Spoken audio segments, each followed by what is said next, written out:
ഞങ്ങൾക്ക് മാസം 2 ലക്ഷം രൂപ വരുമാനം ഉണ്ടെന്ന് പറഞ്ഞതാ. ഇപ്പൊ ഞങ്ങളുടെ അവസ്ഥ ഇതാ. 2-3 മാസമായി ഇരിക്കാൻ തുടങ്ങിയിട്ട്. ഒത്തിരി നാൾ കൊണ്ടേ ഇരിക്കാം. ഒരു മനുഷ്യർ വന്ന് വാങ്ങിക്കുന്നതുമില്ല, വരുന്നവർ പറയുന്നത് പ്രൈസ് അടിക്കുന്നില്ല. എന്തിനാ പിന്നെ ഇത് ഞങ്ങൾ കൊണ്ടുപോകുന്നേക്കാ ചോദിക്കുന്നത്. അവര് കൂപ്പൺ പ്രൈസ് അടിക്കുമെന്നോ അവർക്ക് എന്തെങ്കിലും ചില്ലറ കിട്ടുമെന്ന് കരുതിക്കൊണ്ട് അവർ തൈലെന്ന് പറഞ്ഞോണ്ട് ഓടി ഇവിടെ വരുന്നത്. അവിടെ കൊണ്ട് ചെന്നിട്ട് ഇവർ സ്കാൻ ചെയ്യുമ്പോൾ പറയും 1 രൂപ ഞങ്ങൾക്ക് വന്നിട്ടില്ല, 100 രൂപ പോലും ഞങ്ങൾക്ക് അടിച്ചിട്ടില്ല. ഞങ്ങൾ പിന്നെ എന്തിനാ ഇങ്ങനെ വന്ന് വാങ്ങിക്കുന്നത്, ഞങ്ങൾക്ക് നഷ്ടമാ എന്ന് പറഞ്ഞ് അങ്ങനെ ഇരിക്കുക. എന്ത് ചെയ്യണമെന്ന് അറിയാൻ വയ്യാതെ. അതിന്റെ കൂടെ ഈ വീടും ജപ്തിയായി. 30-ാം തീയതി ഞങ്ങൾ ഇറങ്ങിക്കൊടുക്കും. ലോകം മൊത്തം എല്ലാരും കരുതിയിരിക്കുന്നത് ഞങ്ങൾക്ക് മാസം 2 ലക്ഷം രൂപ വരുമാനമുണ്ട്, ഞങ്ങൾക്ക് ഒന്നിനും കുറവില്ല. എന്താണെന്നാണ്. സാർ ഒരു 3 ലക്ഷം രൂപ എന്റെ കുഞ്ഞിന് വിവാഹത്തിന് വേണ്ടി തന്ന് 3 ലക്ഷം രൂപയിൽ ഒതുങ്ങിയില്ലായിരുന്നു. പിന്നെ 3 ലക്ഷം രൂപ വാങ്ങി കൂടെ കടമെടുത്താണ് ഞങ്ങൾ കുഞ്ഞിന്റെ കാര്യങ്ങൾ ഭംഗിയായിട്ട് നടത്തി പോയത്. അതിനുശേഷം ഞങ്ങളുടെ വീട് പട്ടിണിയായി. വീട് ജപ്തിയാണ് ഈ മാസം 30-ാം തീയതി. വിചാരിച്ച് 29-ാം തീയതി 30-ാം തീയതി ജപ്തിയായി. 29-ാം തീയതി എന്തെങ്കിലും വിഷം വാങ്ങിച്ച് 4 പേരും കൂടെ കഴിച്ച് ആ റൂമിനകത്ത് കിടന്നങ്ങ് മരിക്കാവുന്നു. എല്ലാരും വരുമ്പോ ചോദിക്കുന്നത് എന്തുകൊണ്ട് ഞങ്ങൾക്ക് പ്രൈസ് ഇല്ല. പ്രൈസ് ഇല്ലാതെ പിന്നെ ഞങ്ങൾ എന്തിനാ ഇത് വാങ്ങിച്ചോട്ട് പോകുന്നത്. ആർക്കും പ്രൈസ് അടിക്കുന്നില്ല. തുടക്കത്തിൽ 100, 200, 300 വെച്ച് എല്ലാവർക്കും അടിക്കുമായിരുന്നു കേട്ടോ. പിന്നെ ആയി കഴിഞ്ഞപ്പോഴത്തേക്ക് എല്ലാരും അങ്ങോട്ട് പറയുന്നത് ഞങ്ങൾ വെറുതെ ഇത് കൊണ്ടുപോയി ഞങ്ങൾക്ക് എന്തെങ്കിലും ചില്ലറ കിട്ടുമെന്നുള്ള പ്രതീക്ഷ കൊണ്ടുപോകുന്നത്. അവര് സ്കാൻ ചെയ്ത് നോക്കുമ്പോ ഒന്നും കിട്ടത്തില്ല. ഒന്നും അറിയാൻ വയ്യ. നറുക്കെടുപ്പുണ്ടോ ഇല്ലയോ എന്നൊന്നും നമുക്കറിയാൻ വയ്യ. അതുകൊണ്ട് തേയില പഠിക്കാൻ ആരും കഴിയുന്നില്ല. പഴകിയാണ്. പാണ്ടിക്കാട് കുഞ്ഞന്റെ ലക്കി ഡ്രോ തട്ടിപ്പായിട്ട് ബന്ധപ്പെട്ട് ഇപ്പൊ യൂട്യൂബിൽ ഒരുപാട് റിലേറ്റഡ് വീഡിയോസും കാര്യങ്ങളൊക്കെ നിങ്ങൾ കണ്ടു കാണുമെന്ന് വിശ്വസിക്കുന്നു. അത്തരത്തിൽ അതിനെ വെട്ടിക്കാൻ കഴിവുള്ള വലിയൊരു തട്ടിപ്പായിട്ട് പുതിയൊരു ടീം രംഗത്ത് ഇറങ്ങിയിട്ടുണ്ട്. പുതിയത് എന്ന് പറയുന്നില്ല, ആള് കുറച്ച് പഴയതാണ്. എല്ലാവർക്കും വളരെ സുപരിചിതനായിട്ടുള്ള ഒരു വ്യക്തിയാണ്. തട്ടിപ്പുകളുടെ രാജാവ് എന്ന് വേണമെങ്കിൽ നമുക്ക് ഒരു പദവിയൊക്കെ കൊടുക്കാം. അത്തരത്തിലുള്ള ഒരാളെ കുറിച്ചാണ് പറയാൻ പോകുന്നത്. വേറെ ആരെ പറ്റിയല്ല, നമ്മുടെ ബോബി ചെമ്മണ്ണൂരിനെ കുറിച്ചാണ് സംസാരിക്കുന്നത്. പുള്ളിക്കാരന് കഴിഞ്ഞ മാർച്ചിൽ ബോച്ചേട്ടി എന്ന് പറയുന്ന ഒരു പരിപാടിയൊക്കെ ഉണ്ടായിരുന്നു. അതെല്ലാവരും ഒന്ന് നോട്ട് ചെയ്ത് വെക്കുക. ഇപ്പൊ പുതിയൊരു പരിപാടി, ഒരു തട്ടിപ്പും കൊണ്ട് ഇറങ്ങിയിട്ടുണ്ട്. അതിനു മുമ്പ് ബോബി ചെമ്മണ്ണൂർ എന്ന് പറയുന്ന വ്യക്തി ചാരിറ്റിയുടെ മറവിൽ നന്മവരം കളിക്കുന്ന നല്ല ഒന്നാന്തരം ഫ്രോഡാണ്, ഒരു തട്ടിപ്പുകാരനാണ് എന്ന് പറഞ്ഞു കഴിഞ്ഞാൽ നിങ്ങൾക്ക് നിഷേധിക്കാൻ സാധിക്കുമോ? നമ്മൾ എന്തൊക്കെ പറഞ്ഞു കഴിഞ്ഞാലും ബോബി ചെമ്മണ്ണൂരിനെ തൊടാൻ സാധിക്കില്ല, അല്ലെങ്കിൽ അടുത്തോട്ട് എത്താൻ സാധിക്കില്ല എന്നുള്ളതാണ് വാസ്തവം. വേറൊന്നും കൊണ്ടല്ല, പുള്ളിക്കാരന്റെ പേരിലല്ല മിക്ക ബിസിനസ് സ്ഥാപനങ്ങളും അല്ലെങ്കിൽ അതുമായിട്ട് ബന്ധപ്പെട്ട കാര്യങ്ങളൊന്നും തന്നെ. അത് സാധാരണക്കാരായ ആളുകളുടെ പേരിലൊക്കെയാണ്. പുള്ളിക്കാരന്റെ പേരിലുള്ള സ്ഥാപനങ്ങളും ബിസിനസ് കാര്യങ്ങളൊക്കെ ലീഗലി പുള്ളി നല്ല ഓക്കെ ആക്കി വെച്ചിട്ടുണ്ട്.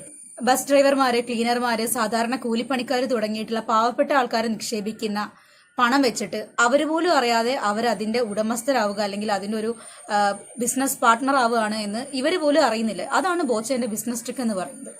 പുള്ളിക്കാരന്റെ പേരിൽ അല്ല സ്ഥാപനങ്ങളുള്ളത്, പക്ഷേ നമ്മൾ നിക്ഷേപിക്കുന്ന ഓരോ രൂപയും നമ്മുടെ ഒരു പാർട്ട്ണർ ആക്കുന്ന തരത്തിലുള്ള ബിസിനസ് ഐഡിയാസും കാര്യങ്ങളും സ്ട്രാറ്റജീസും ആണ് ബോച്ചെ അദ്ദേഹത്തിന്റെ ബിസിനസ് കാര്യങ്ങൾ ഇറക്കിക്കൊണ്ടിരിക്കുന്നത്. ബോച്ചനെ കുറിച്ചിട്ട് നമ്മൾ കൂടുതലായിട്ട് പറഞ്ഞ് പരത്തേണ്ട ആവശ്യമൊന്നുമില്ല. കാരണം ഇതിനു മുമ്പ് ചാരിറ്റിന്റെ മറവിൽ നടക്കുന്ന തട്ടിപ്പുകളെ കുറിച്ചും സാമ്പത്തിക ഇടപാടുകളെ കുറിച്ചൊക്കെ വലിയ വിവാദങ്ങളായിട്ടുള്ളതെന്നാണ്. ഇപ്പൊ പുതിയൊരു തട്ടിപ്പായിട്ട് വന്നതാണ് ബ്രഹ്മി ടീന്റെ പുതിയ ആഡും കാര്യങ്ങളൊക്കെ വന്നിട്ടുണ്ട്.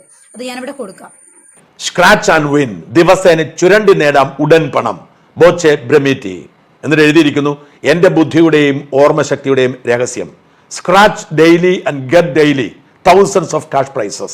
Flats, cars, 2-wheelers, iPhones, bottle of beverages from Boche Pub, cash voucher of Bobby Chemanur International Jewelers, along with the tea sachets and thousands of cash prizes.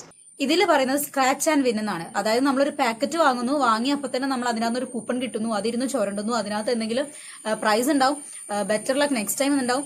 അതിൽ ഞാൻ നേരത്തെ പറഞ്ഞ സമ്മാന സാധനങ്ങളൊക്കെ ഉണ്ട്. കാറുണ്ട്, ബൈക്ക് ഉണ്ട്, ക്യാഷ് പ്രൈസ് ഉണ്ട്, പിന്നെ അങ്ങനെയുണ്ട് ഇങ്ങനെയുണ്ട്. പക്ഷേ ഇതൊന്നുമല്ല ഇവിടെ വിറ്റ്. ഇതൊക്കെ എത്ര ആൾക്കാർക്ക് കൊടുക്കും എന്നതിന്റെ കണക്ക് വ്യക്തമായിട്ട് പുറത്തു വിടില്ല എന്നുള്ളതാണ് ഇതിന്റെ പ്രധാനപ്പെട്ട ഒരു പോയിന്റ് എന്ന് പറയുന്നത്. ബോച്ചേട്ടി എന്ന് പറയുന്ന പരിപാടി കഴിഞ്ഞ മാർച്ചിന് ഇറങ്ങിയിട്ടുള്ളതാണ്. അതൊരു ലോട്ടറി സ്കാം ആണ് എന്ന് വേണമെങ്കിൽ നമുക്ക് പറയാം. കാരണം നമ്മൾ ഒരുപാട് പേര് എടുക്കുന്നു. അതിൽ 100, 50, 40 ആണെന്ന് തോന്നുന്നുണ്ട്, 40, 10 ലക്ഷം മുതലുള്ള ഒരുപാട് സമ്മാനങ്ങൾ ആളുകൾക്ക് കൊടുക്കുമെന്ന് പറയുന്നുണ്ട്. ആദ്യത്തെ 2-3 മാസങ്ങളിലൊക്കെ ആളുകളെ ഒന്ന് തൃപ്തിപ്പെടുത്താൻ വേണ്ടിയിട്ടും ഒന്ന് പരിപോഷിപ്പിക്കാൻ വേണ്ടിയിട്ടൊന്നും ഊർജ്ജസ്വലരെ ഉത്സാഹരൊക്കെ ആക്കാൻ വേണ്ടിയിട്ട് ആദ്യത്തെ 2-3 മാസങ്ങളിൽ തുടർച്ചയായിട്ട് സമ്മാനങ്ങളും കാര്യങ്ങളൊക്കെ കൊടുക്കുകയും നറുക്കെടുപ്പ് നടത്തുകയൊക്കെ ചെയ്ത് ആളുകളിൽ ഒരു ക്യൂരിയോസിറ്റി അല്ലെങ്കിൽ ഒരു ഉന്മേഷം, ഉത്സാഹമൊക്കെ നിറച്ചിട്ട് പിന്നത്തെ സാമ്പത്തിക ഇടപാടുകൾ അല്ലെങ്കിൽ ഈ ഒരു കൂപ്പണുമായിട്ട് ബന്ധപ്പെട്ട അല്ലെങ്കിൽ ബോച്ചേട്ടിയായിട്ട് ബന്ധപ്പെട്ട കാര്യങ്ങൾ ഉഴപ്പുക എന്ന് വേണമെങ്കിൽ പറയാം.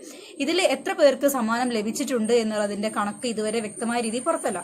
അതിൽ ഓരോ ദിവസം ഒരാൾക്ക് 10 ലക്ഷം രൂപ വെച്ച് കൊടുക്കുക, കൂടെ കുറച്ച് സമ്മാനങ്ങൾ കൊടുക്കുക എന്നൊക്കെ പറയുന്നത് ഇമ്പോസിബിൾ ആയിട്ടുള്ള കാര്യമാണ്.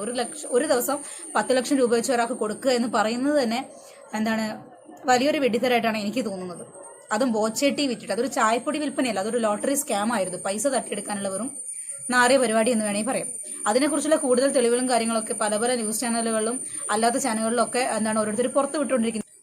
അതേപോലെ തന്നെ 25 കോടിയുടെ ഒരു നറുക്കെടുപ്പ് ഉണ്ട് എന്ന് പറഞ്ഞിട്ട് കോഴിക്ക് മല വരുന്ന പോലെ ഇന്ന് വരും നാളെ വരും മറ്റന്നാൾ എടുക്കുമെന്ന് പറഞ്ഞിട്ട് നീട്ടി പോവാ എന്നല്ലാതെ ആ ഒരു 25 കോടിയുടെ നറുക്കെടുപ്പ് കഴിഞ്ഞു, അത് ആർക്ക് കിട്ടി, എത്ര പേർക്ക് അതിൽ നിന്ന് സമ്മാനം ലഭിച്ചു, എന്താ 11,164 പേർക്ക് എങ്ങാനും സമ്മാനങ്ങൾ ഉണ്ട് എന്നെങ്ങാനും കേട്ടു. അത്തരത്തിലുള്ള യാതൊരു തരത്തിലുള്ള ഡീറ്റെയിൽസും കാര്യങ്ങളൊന്നും ഉണ്ടായിട്ടില്ല. അതിന് ബോച്ചെ ജയിലിൽ പോകുന്നതിന് മുമ്പ് വരെ ഇന്ന് നാളെ മറ്റന്നാൾ എന്ന് പറഞ്ഞുകൊണ്ടിരുന്ന സാധനമാണ്. ജയിലിൽ നിന്ന് ഇറങ്ങിയതിനു ശേഷം പിന്നെ അതിനെ കുറിച്ചിട്ടൊരു വിവരവും ഇല്ല. ആർക്ക് കിട്ടി, എങ്ങനെ കിട്ടി, ഒരു ഇതുമില്ല.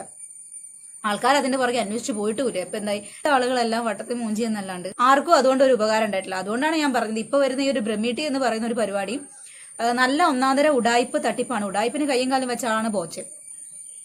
അങ്ങനെയുള്ള ഒരാളെ അയാളുടെ ആരോഗ്യത്തിന്റെ ഉന്മേഷത്തിന്റെ രഹസ്യം ബ്രഹ്മീട്ടിയാണ് എന്നും പറഞ്ഞിട്ട് പുതിയൊരു പ്രൊഡക്റ്റും കൊണ്ടുവന്ന് ചുരണ്ടിയാൽ മതി നിങ്ങൾക്ക് അപ്പം തന്നെ സമ്മാനം കിട്ടും എന്ന് പറഞ്ഞിട്ട് നിങ്ങളെ പറ്റിക്കുകയാണ് എന്ന് ചിന്തിച്ചിട്ട് സ്വന്തമായിട്ട് ഇത്തരത്തിലുള്ള സ്കാമുകളിൽ പോയി ചാടാതിരിക്കുക. മലയാളികളുടെ ഏറ്റവും വലിയ പ്രത്യേകത എന്താണെന്ന് വെച്ച് കഴിഞ്ഞാൽ എളുപ്പം സമ്പന്നരാകാൻ പറ്റുന്ന എല്ലാ വഴികളിലും അവർ കയറി ചാടും. ഇപ്പൊ ബോച്ചേട്ടി ആവട്ടെ, ഇപ്പൊ എന്റെ ഹസ്ബൻഡ് കാര്യം എടുക്കുകയാണെങ്കിൽ പുള്ളിക്കാരൻ ബോച്ചേട്ടി കുറെ എടുക്കുന്നില്ല. 2 ടിക്കറ്റൊക്കെ ഒരു ദിവസം എടുക്കും 80 രൂപയ്ക്ക്. പക്ഷെ 2 ടിക്കറ്റ് എടുത്താൽ 40 രൂപ കിട്ടും, 40 രൂപ നഷ്ടമായിരിക്കും. അന്നേ ഞാൻ പറഞ്ഞു, ഇത് ചിലപ്പോൾ ഒരുപാട് പേർക്ക് ഇങ്ങനെ തന്നെ ആയിരിക്കും. ടിക്കറ്റ് എടുക്കുന്ന എല്ലാവരും ഒരു 80 രൂപയ്ക്ക് ടിക്കറ്റ് എടുക്കുകയാണെങ്കിൽ 40 രൂപ കൊടുത്തിട്ട് ബാക്കി 40 രൂപ അവർ മുക്കും.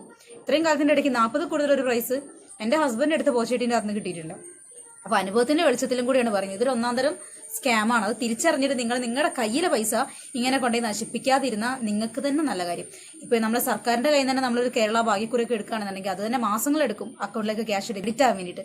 അതിന്റെ ഇടയ്ക്കാണ് ബോച്ചേട്ടി പിന്നെന്താ ബ്രഹ്മീട്ടി ഇവ കാര്യങ്ങൾ. ഈ ബോച്ചേട്ടി എന്ന് പറയുന്ന സംഭവം പൊട്ടിപ്പാളീസായി പൂട്ടിപ്പോയി. ലോട്ടറി വകുപ്പ് കേസായി, അതുകൊണ്ട് എന്താക്കി ബോച്ചേട്ടി പൂട്ടിപ്പോയി.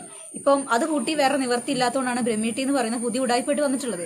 നിങ്ങൾ സൂക്ഷിച്ചാൽ നിങ്ങൾക്ക് കൊള്ളാം. കയ്യിലെ പൈസ വെറുതെ കളഞ്ഞിട്ട് ഇങ്ങനെ തട്ടിപ്പിനും വെട്ടിപ്പിനും ഇരയാവുന്നതിലും നല്ലത് നിങ്ങൾ ഓരോ തവണ ബ്രഹ്മീട്ടി ഭാഗ്യ പരീക്ഷണത്തിന് എടുക്കുന്ന പൈസ എടുത്തു വെച്ചാൽ തന്നെ നിങ്ങൾക്ക് എന്തെങ്കിലും ഒരു ഉപകാരം ഉണ്ടാവും. അപ്പൊ മറ്റൊരു വീഡിയോ കാണുന്നതുവരെ ബൈ.